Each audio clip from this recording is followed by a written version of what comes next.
परभणीमध्ये petrol आणि डिझेलच्या टंचाईमुळे जे आहे ते नागरिक त्रस्त आहेत. खास करून शेतकरी डिझेल मिळत नसल्यामुळं अडचणीत आलेले आहेत. मशागतीच्या कामांना वेग आलाय. दुसरीकडे गरमी आहे आणि उन्हाचा पारा वाढलाय. मात्र पेट्रोल पंपांवरती जे आहे ते पाण्याची सुद्धा सुविधा नाही. एका तरुणाने या ठिकाणी पाण्याची सुविधा केली आणि त्याच्यानंतर जे आहे ते शेतकऱ्यांची झुमड पाणी पिण्यासाठी आपल्याला पाहायला मिळते. कुठले आहेत तुम्ही? मी सुरेंद्र लक्ष्मणराव करपे, मी मानोदचा आहे आणि मी शेतीच्या कामासाठी इकडे आलो होतो. तर शेतीच्या कामासाठी मी पाहत असताना सकाळी 7 वाजल्यापासून इथं लाईनीत उभा होतो पेट्रोल पंपावर. तर मी 3-4 घंट्यापासून इथं लाईनीला उभा आहे आणि माझ्यासोबत शेतकरी मित्र आहे. तर ते बाहेर चाललेत यायलेत, बाहेर चालले यायलेत. मग मी त्याला विचार का चाललात लाईन सोडून?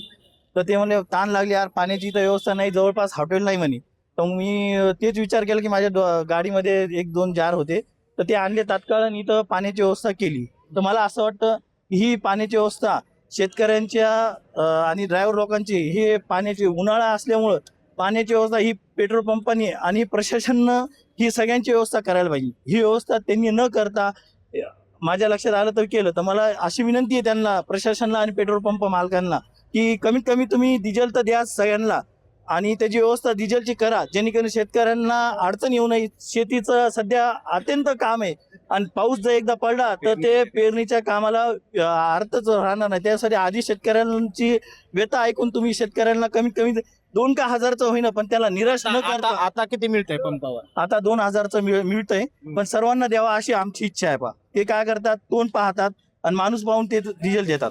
पण इथं या पेट्रोल पंपावर मला दिसलं नाही तसं. पण इतर पेट्रोल पंप आम्ही 2-3 पेट्रोल पंप फिरून इथं आलो आणि त्याच्यानंतर इथं जर भेटायला, इथं व्यवस्थित भेटायला 2-2 हजारांना भेटायला, पण इथं पाण्याची व्यवस्था केलेली नव्हती. ही पाण्याची व्यवस्था सर्वांनी केली इथं सर्वांसाठी.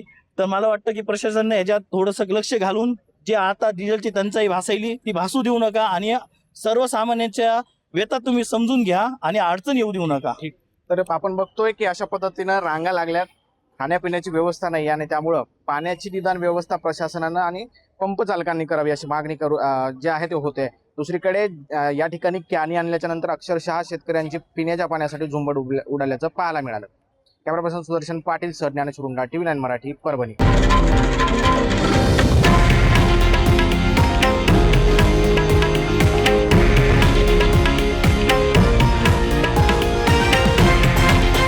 हे आहे देशातील नंबर 1 न्यूज नेटवर्क आणि आपण पाहत आहात TV9 मराठी, एकमेव.